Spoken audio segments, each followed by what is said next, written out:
Well, welcome, No Labels, No Limits podcast listeners.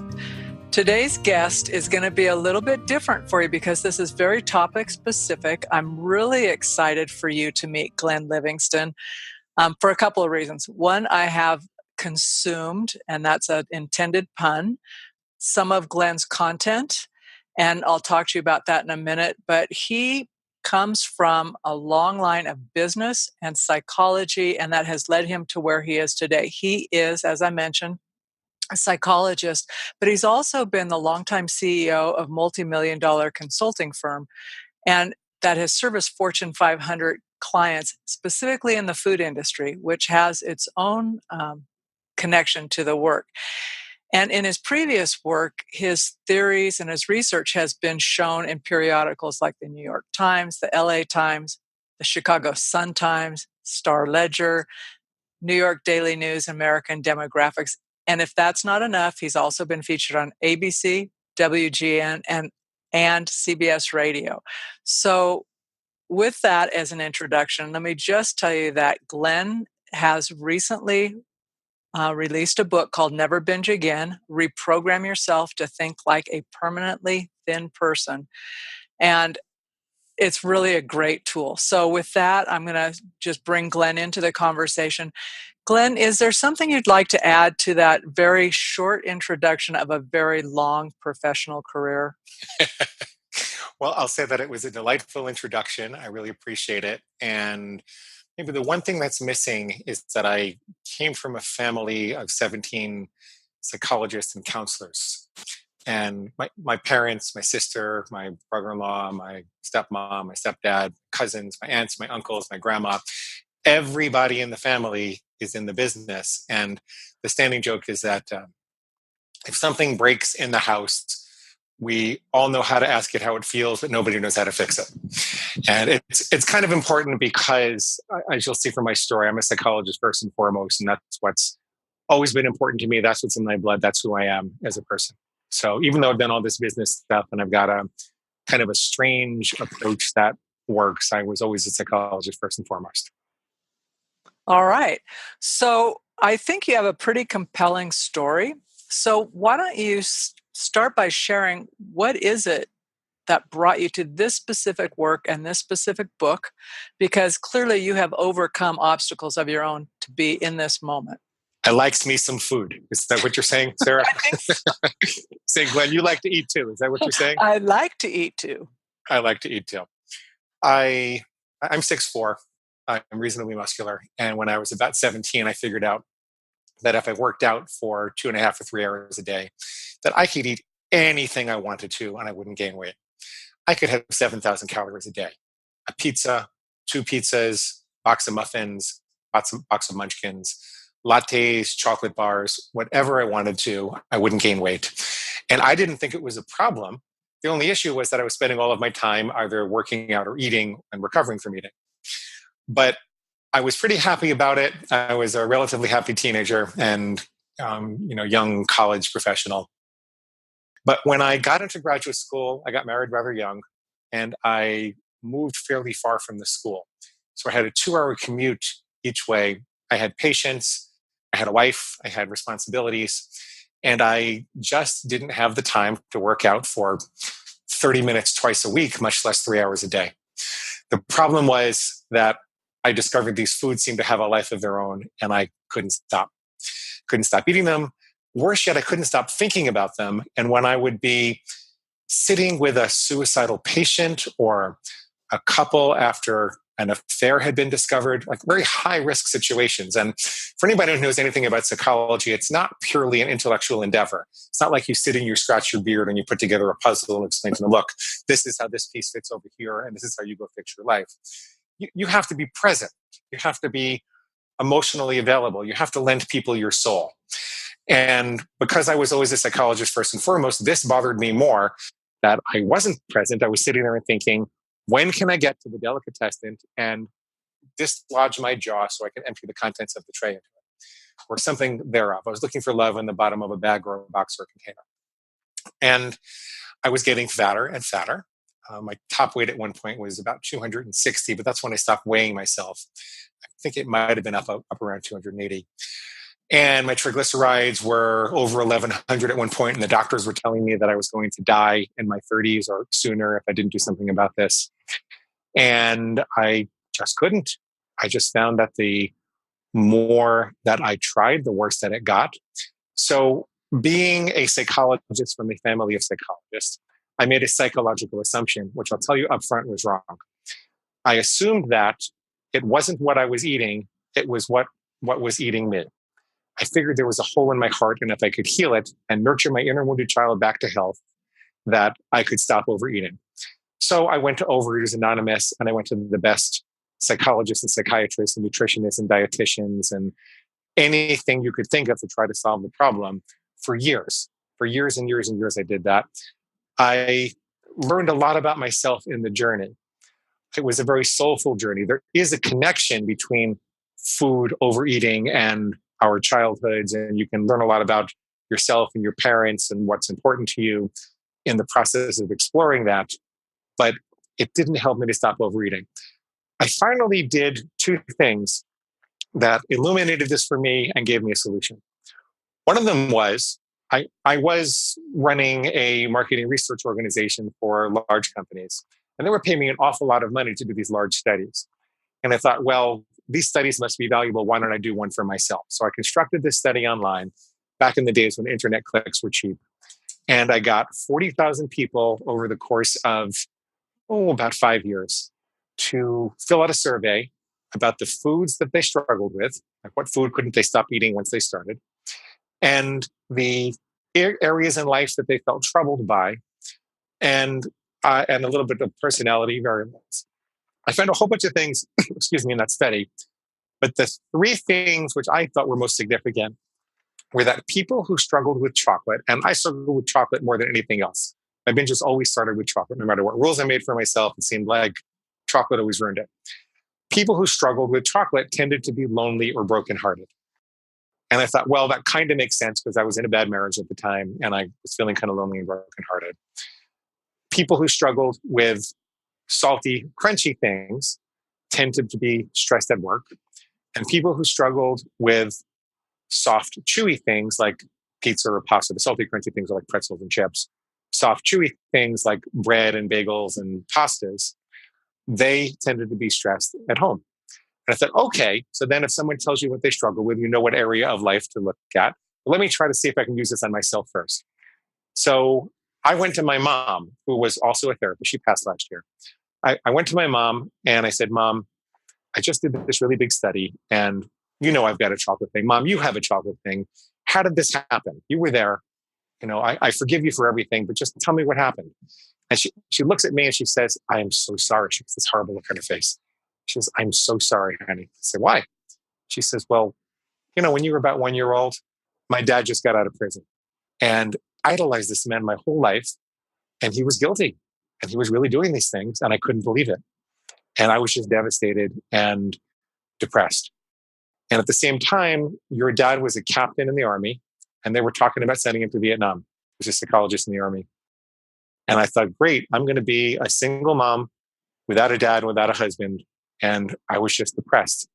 And I would sit and I would stare at the wall sometimes when you came running to me for love or food or just nurturing.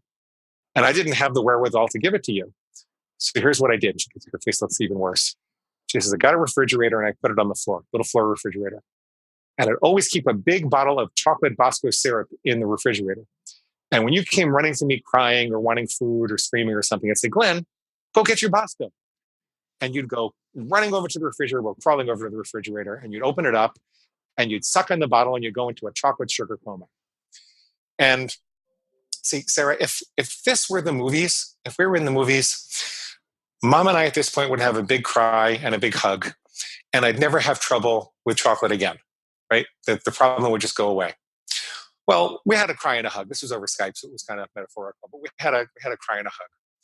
And I learned a lot about my mom, and I certainly forgave her for it. And I learned more about myself, and I felt softer, like less self-critical about the problem that I had. I understood it. So it was a good conversation to have psychologically. But the eating problem got worse. My chocolate problem got worse. And I couldn't figure out what was happening until I realized there was this crazy voice in my head. And it went something like this. Hey, Glenn, you know, you're right.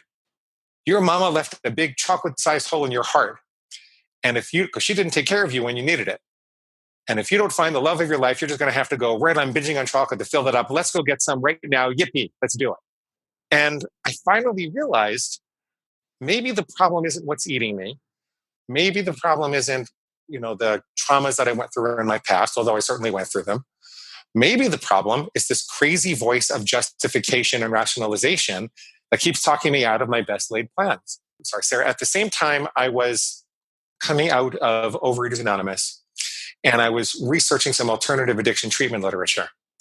And I came across Jack Trimpey at Rational Recovery.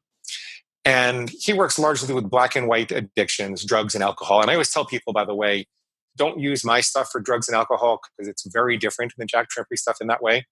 It's much more forgiving. And, food is something you have to take the lion out of the cage and walk it around the block a couple of times a day, whereas drugs and alcohol are things you can quit once and for all. So it's a different road to recovery. But anyway, what I got from Jack Trimpey, and this is really not doing him justice, but what I got from him was you can't love yourself out of an addiction because the part of the brain that responds to addiction is the lizard brain. It's the reptilian brain. It's all the way in the back of your skull. It's the part of our brain that was there first. Whether God put it there or it evolved, it doesn't really matter. It was there first. And when the reptilian brain assesses a stimulus in the environment, it says, do I eat it? Do I mate with it? Or do I kill it? Eat, mate, or kill. There's no love there. There's no concern for the rest of the tribe or family member or herd. There's no concern for spirituality or music or art or contribution to society or purpose or meaning or children or anything else which is important to you. It's just eat, mate, or kill. It's the mammalian brain and the neocortex, which evolved later or were put there later, however you look at it, that have the ability to inhibit this eat, mate, or kill impulse, that to decide, well, what impact is it going to have before you eat, mate, or kill that thing? What impact is it going to have on our tribe or our family or our herd? And what it turns out is that because it evolved later, because it's neurologically superior to the reptilian brain, it has the ability to dominate it. And it dominates it in the same way that you dominate your bladder or your testes or your ovaries.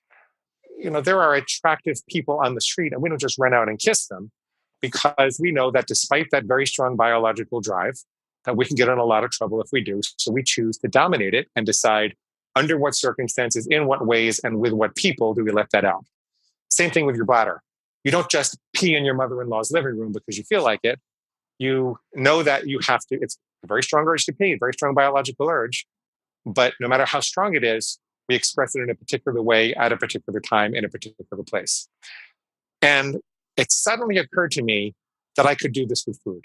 Suddenly it occurred to me that I should stop trying to love myself then, and I should dominate my reptilian brain like an alpha wolf dominates a challenger in the pack. That said, and basically, if another pack member challenges the alpha wolf for leadership, the alpha wolf snarls at that pack member and says, "Get back in line, or I'll kill you." Right? This is not a game. This is a game of ruthless. This is a ruthless domination task. It's not playing. Certainly not loving your inner child back to health. And I thought, okay, this is crazy, but what do I have to lose? And this was almost 30 years after my addiction started. Right? I guess I was like 45, something like that. I'm 54 now. And this is an embarrassing part of the story. But as a sophisticated psychologist with all these degrees and all these publications and millions of dollars of consulting behind me, what finally worked for me in the end was deciding that I was going to call my reptilian brain my inner pig. Not to be confused with a real pig. Real pigs are very sweet animals. They need our help in the world.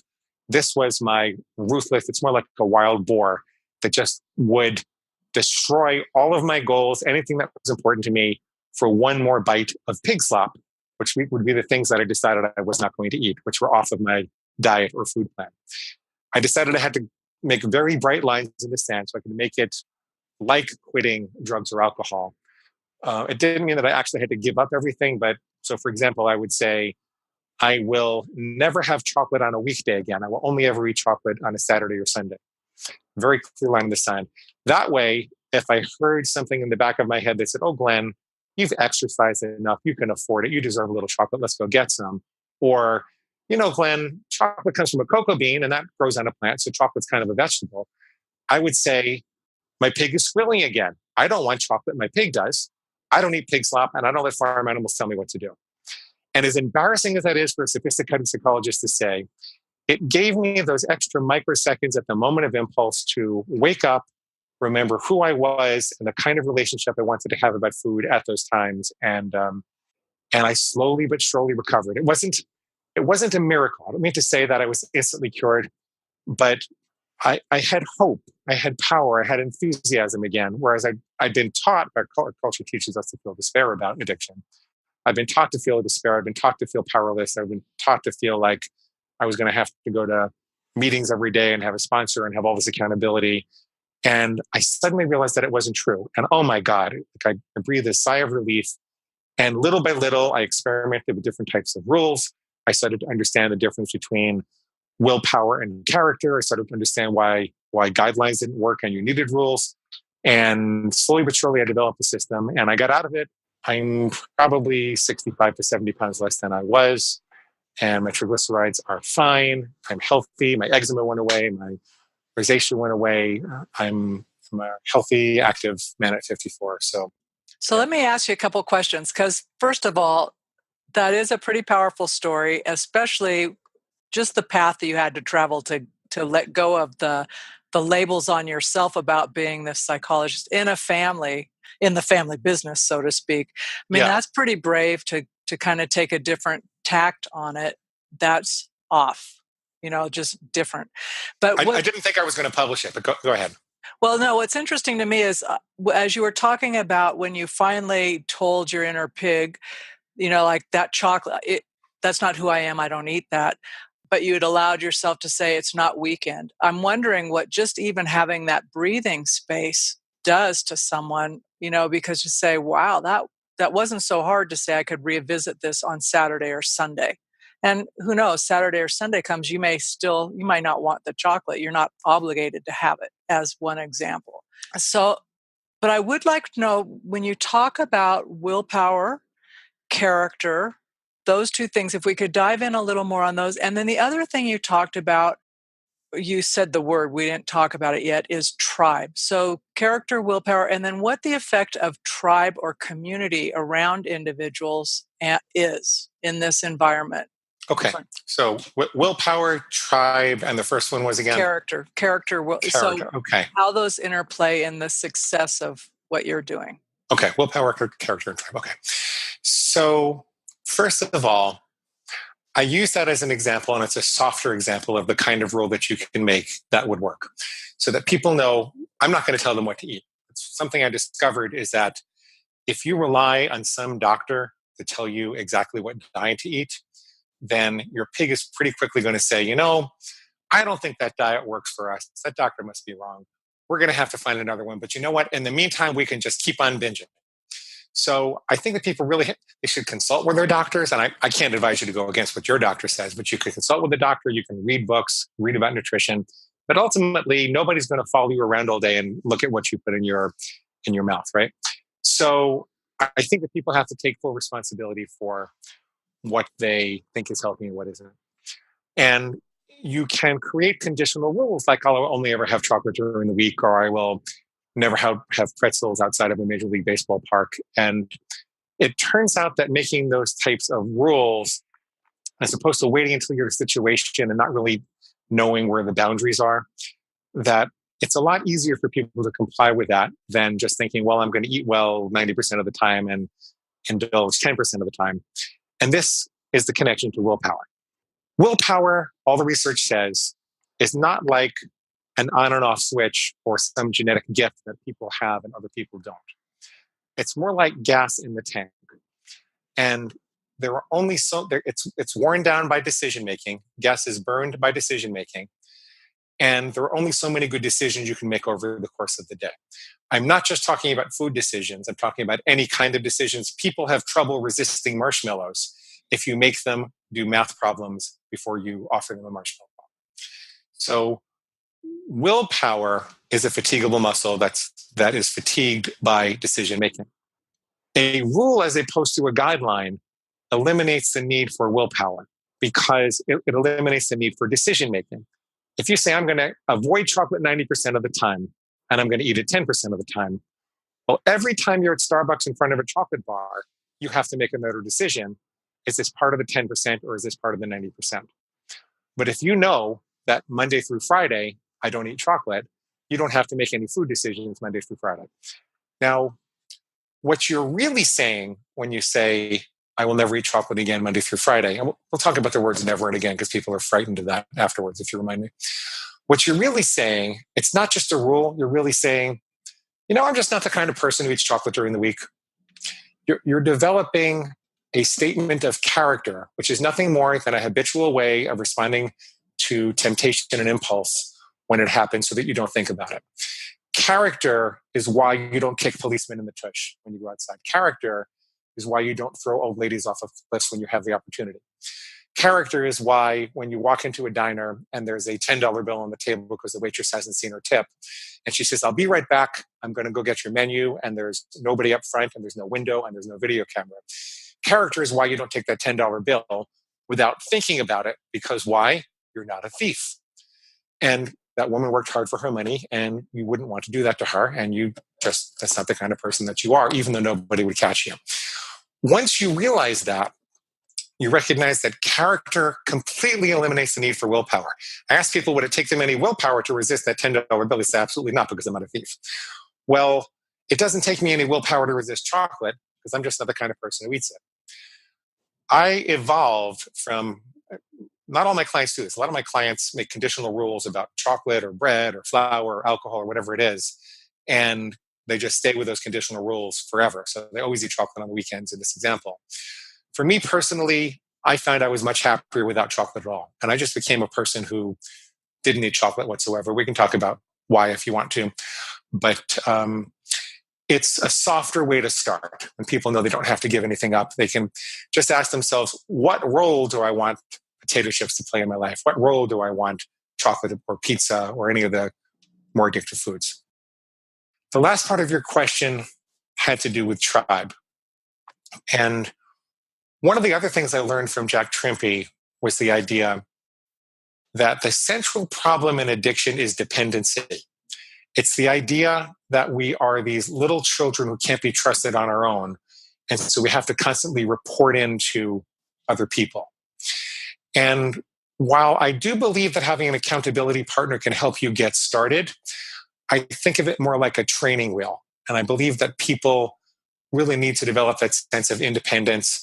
And I emphasize in the book repeatedly that everything you really need to recover from food addiction is right here in this book. I don't want people to feel like they need me. I do offer coaching. I do have a community. I do have a tribe that I think you might want to join, but you don't need to. I had the good fortune to trade consultations with Stephen Covey just before he died. I spent a lot of time in marketing, and I wanted his leadership expertise, and he wanted my marketing expertise for his new website. So we traded consultations. And one of the things he taught me was this distinction between dependence, independence, and interdependence. So dependence is like being a little child. I can't do this without you. Independence is, I don't need you at all. I can do this. I can do this all on my own. But interdependence says, I don't need you, but I could accomplish a lot more with you. Look at man's greatest accomplishments. Skyscrapers and airplanes and even major scientific discoveries are very rarely accomplished individually. They're accomplished by people who recognize that we can do more together. And so that's what I would really strive for. I believe that having a community of like-minded people around can very much enhance your ability, in this case, to stop binge eating. What it really does is speed it up, because other people have had the same squeals. They've heard the same, oh, we'll start again tomorrow, or, oh, you're thin enough already, you could afford this, or, oh, you've got too much weight to lose and you can't, it's not even worth it because you can't lose it fast enough. Might as well just binge, and what's one more pound? They've heard all the same illogical justifications in their head, and they know how to fix that quicker. So I can teach you the process by which to fix it on your own, but we can do it a lot quicker if you work with us in our community. We have a free community, we have a paid community, we have individual coaching. So it's all along that continuum. So let's circle back. You wanted to talk about the never. And again, is that part of the rules that you were talking about, is having those be revisitable? If that's even a Yeah. word. Yeah. So there's a paradox to the mindset required to stop binge eating. And it's the opposite. It's the polar opposite of what most people are advised. Most people in our culture are advised to go after guidelines and not rules. And they're supposed to go after progress and not perfection. When you've made a mistake, progress and not perfection is the appropriate mindset. You only want to feel the pain of the mistake long enough to get your attention and analyze what went wrong, so you can readjust your target if you need to, readjust your aim if you need to. Then you want to let it go. It's like touching a hot stove. If you accidentally touch a hot stove, you don't want to say, oh my God, I'm a pathetic hot stove toucher. I might as well put my whole hand down on the stove and just leave it there, right? No, you say, I made a mistake. I'm glad that I felt that pain. The corollary is, I'm glad that I felt a little guilt and shame but just a little bit. There are disorders in the physical world where their children are born without the ability to feel physical pain, and they don't live more than 4 or 5 years because they can't tell when they get hurt. We can't protect them. So after a mistake, you want to be able to forgive yourself with dignity. However, when you're making a commitment, when you are pursuing a goal, a little girl who's trying to ride her bike to the top of the hill without stopping the first time, she has to visualize herself on the top of the hill, and her mommy has to say, you know what, little Sarah, I know you can do it. I can see you up there. Can't you see yourself up there? You're just going to ride and ride and pedal and pedal and pedal. I know you're going to get there. I know you're going to do it. Not maybe I will and maybe I won't. Especially where toxic pleasure is concerned, because maybe I will and maybe I won't just means I'm going to try for a little while until I don't feel like it anymore. So the phrase that I use is to commit with perfection, but forgive yourself with dignity. If you commit with perfection, it allows you to purge your mind of all the doubt and distraction that would otherwise drain energy from the accomplishment of your goal. When Lance Armstrong sets out to win the Tour de France, he's not thinking, maybe I'll win and maybe I won't. I guarantee you that. He's thinking, I can see myself riding through there. When we get married, see, this is not without parallel. When we get married, we don't say, gee, honey, I'm pretty sure that I can go a lifetime without, sleeping with other people, but there are a lot of attractive people out there, and you don't want me to lie, do you? Progress, not perfection. Commitment, the nature of a commitment is 100%. And if you happen to make a mistake, you have to forgive yourself. So there's kind of a paradox, and we know that there can be a part of our mind that we split off and change the rules if we need to. But we present it to our pig in the same way that we present it to a little child, because the pig acts like a 2-year-old. If you have a little 2-year-old, you'd say to her, hey, little Sarah, I have a niece named Sarah. That's why I always use. I'm not doing that just for you. I'm okay with it. Okay. I'd say, hey, little Sarah, you can never, ever, ever, ever, ever, ever cross the street without holding my hand. Never, ever, ever, ever, ever, ever, ever. Now, am I lying to her? I know that when she's 7 or 8 years old, I'm going to teach her to look both ways and cross the street without me.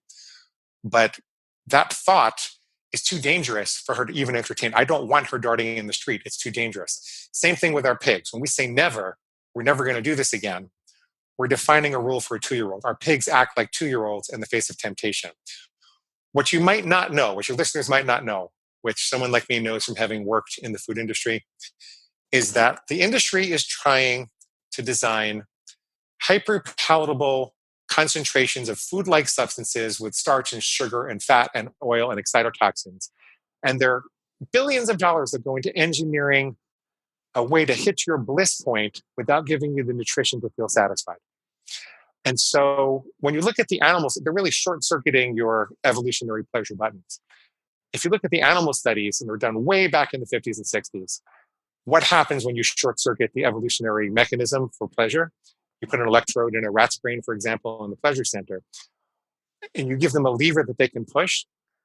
It steals their survival drive. They will push that button thousands of times per day to the exclusion of eating or nursing their young, or they'll crawl over painful electrical grids to be able to do that. They'll do anything they can to get to that substance. And that's why everybody says, well, I don't like fruit and vegetables anymore. That's why they say I could never eat healthy because I need this in order to survive. You don't understand. It's not even just pleasure. I need that chocolate bar to feel normal. So I lost track of a little bit of how I got there because I started ranting. It made me think about just the similarities to like a drug addiction in general, right? Because I know people in my world where, and I don't mean the treating of it's the same, but that skipping over things that you know that are good for you Mhm. because you have to, you're feeding something different. So Yeah, in the case of the rat with, going and pushing the button to get the pleasure stimulation, it isn't a far cry to see how you can chemically shift something in the brain through food that does a similar thing. And it's so subtle you wouldn't even know it, except that then you are making choices. Just like you said, I want this over, hey, who cares for broccoli? Right? You yeah. almost have to relearn.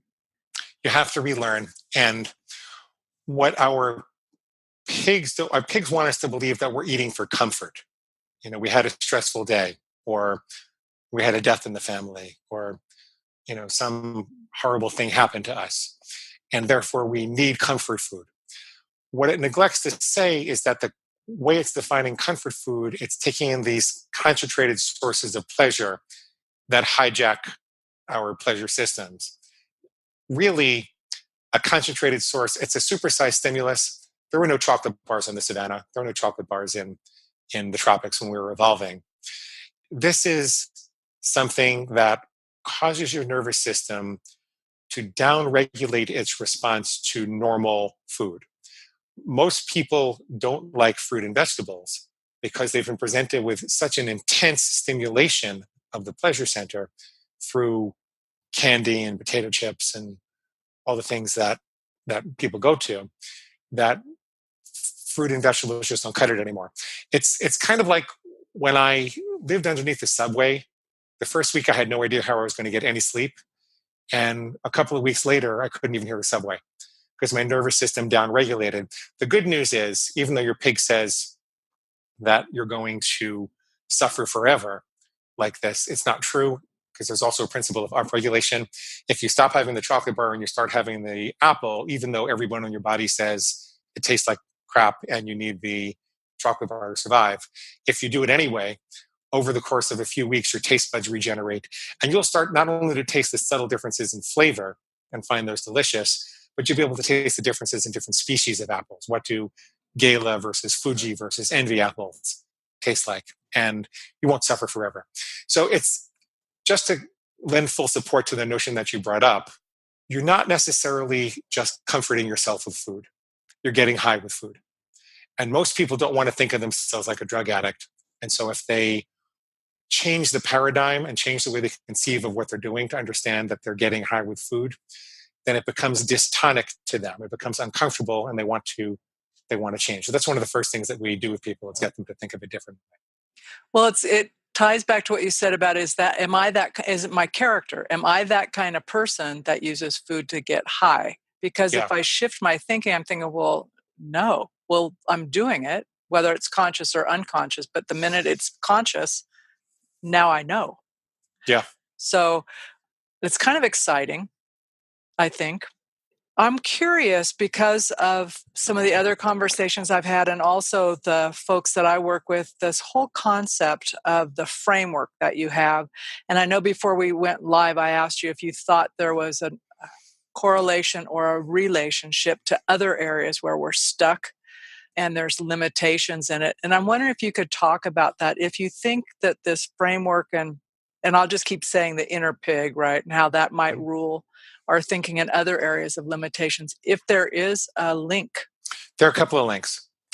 One of them is a very subtle and hidden form of false logic that the pig uses to fuel procrastination, to fuel negative thinking, to fuel stuckness, if you will. So, for example, you might be saying, I'm abnormal. I'm not talented enough to start my own business. I'm always going to be living with a stressful boss. So I'm always going to be miserable. There'll be a negative thought stuck in your head, and that's keeping you procrastinating and not taking risks or anything. Well, there's actually a hidden therefore statement behind that logic. And the therefore statement is from the pig, and it goes something like, therefore, there's only one type of pleasure that we can count on in this life, which is pig slop. So let's go get some right now. Let's go get that chocolate or Doritos. It doesn't have to be food. It could be drugs or alcohol. It could be pornography or gambling or sex addiction or any type of artificial short-term pleasure. But the indulgent reptilian brain will look to justify the binge by sustaining the negative thinking. So that's one way. The other is that there are drives inside of us to preserve the status quo, to prevent taking risks like wandering outside of the tribe and doing things different than what the tribe offered us to do. Because in primitive times, that was a dangerous thing to do. And so we're very driven to stay in our safe zones. And we are also similarly driven to conform. We're frightened to be ostracized from the tribe for doing something individual or unique. And those quote unquote pigs can fuel the negative thinking also. So what I find, and I have to admit that this is newer for me. I've spent most of my life focusing on food and most of my time with clients. I've worked with hundreds of clients at this point on this issue. Almost all the time has been on working on food. We're only just starting to work on these other issues. What we do find is that it's necessary, rather than come up with an affirmation or a vision board or a type of meditation, which are all great supports. I'm in favor of all those things. But we look for a behavior that we can regulate in a rules-based way. So I remember a woman who came in saying, I'm the worst mother in the world. I can't stop thinking I'm the worst mother in the world. I have to get rid of that thought. And I said, well, why are you the worst mother in the world? She said, because I lose my temper with my kids all the time. So I said, well, why do you do that? We worked on that a little bit. We figured out how to create a rule for her to manage her shouting. And then once she was managing the shouting, the negative thinking went away and she didn't feel stuck anymore. So the solution seems to be a behavioral solution, to really find a rule that regulates a behavior, just like it is in Never Binge Again. But it's new to me to be working with that, so I don't want to sound too much more authoritative than I really am with that. Well, and see, that's the mark of a good professional. You don't want to be ahead of yourself in your authority, but just I would say, from what you've shared anecdotally, that shows up frequently, that Yeah. the behavior piece. And I have two questions for you. One's a comment, and I'm actually going to ask you, say that last, because I think it might lead to kind of wrapping. But as I listen to you talk, the question that comes to me is like, when you get up and you know you're doing this work with people, what is the most exciting thing for you about getting to do this type of work? The most exciting thing is giving people their lives back. Anybody that's really been stuck with overeating feels like it's ruining their lives. It seems like a good idea at the moment, like having a bowl of M&Ms seems like a good idea at the moment, but then you kind of blew the whole day, and you spend the day recovering from it and thinking about, well, how much more should I have? When am I going to stop? How am I going to make up for it? Do I have to hide the evidence? Do I want my spouse to know? Do I have to go to the gym? Maybe I'll binge tomorrow too. And it overtakes your mind, and the mental obsession drives you crazy. And you're not present for life. In mindfulness, we would call this the monkey mind. It's chatter. And what I think I've discovered is a shortcut or a hack to eliminate the monkey mind so that you can be present in life. And people tell me that they have their life back. It's not, I get notes from people who lost 200 pounds and say, oh my God, and they'll show me before and after. And that's great. I mean, that's, that pays the bills and people get attracted to that. But it's not really where it's at for me. Where it's at is I'm a better role model for my kid. I'm no longer sitting in the house alone. I got a promotion at work because I wasn't scared to go take on this new job and have more energy and excitation about it. So it's that kind of thing. It's giving people their life back. And that's why I want to help 1 million people a year to stop binge eating. I think that's so fabulous. And I just want to give you some kudos for folks who haven't gone out or don't know about this book, I'm going to encourage people to read it. First of all, it's kind of fun to read. But the other piece is that Glenn has put out on his website, if you get the book, there are a ton of resources. So I'm going to ask you to talk about those. One of my favorite of the worksheets you have out there is the no regrets worksheet. Hmm. I just I I just really like that. So do you want to talk to folks about why you structured your book the way you did with all the downloads and the worksheets to help, and say anything more about that? Well, there's a couple of reasons. First of all, the book is free for Kindle, Nook, or PDF. And if you go to neverbingeagain.com and click on the big red free bonus, free reader bonus section and sign up for that, you'll get a free copy of the book in electronic format.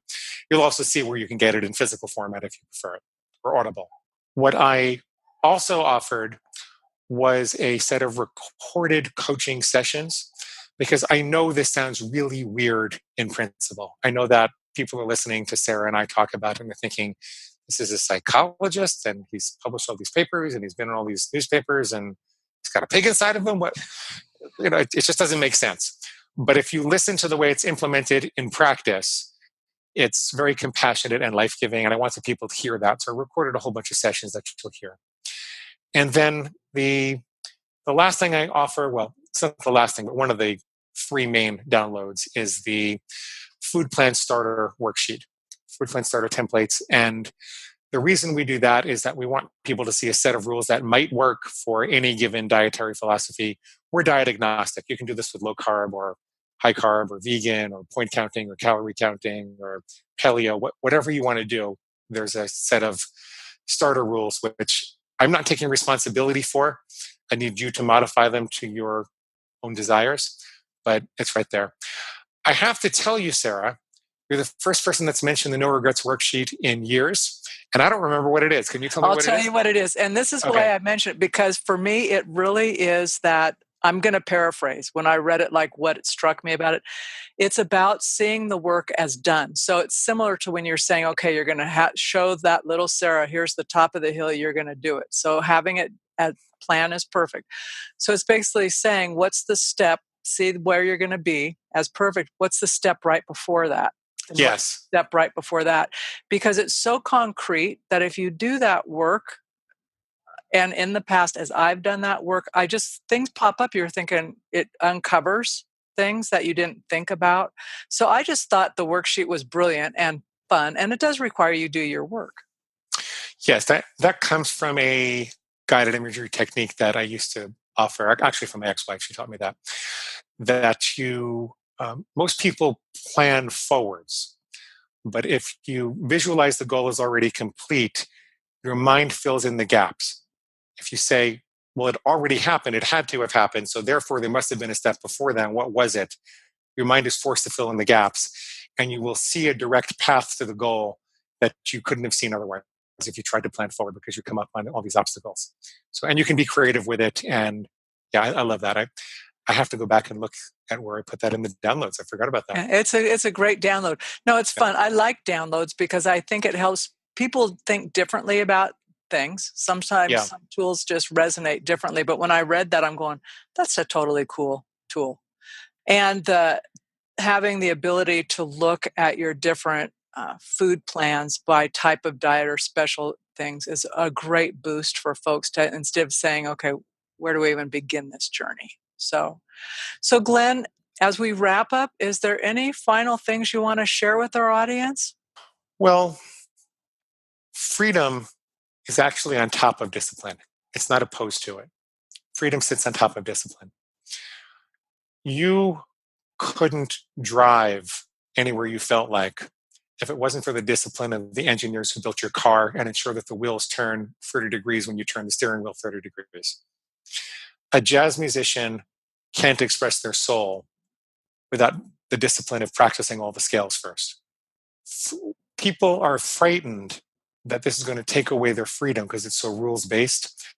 But I find it's rules based in the same way that knowing the rules of the road is rules based. You have to do a little work to study it and pass your driver's test. But once you do, you have a lifetime of just driving. Most people don't have to think about the rules of the road, they know them.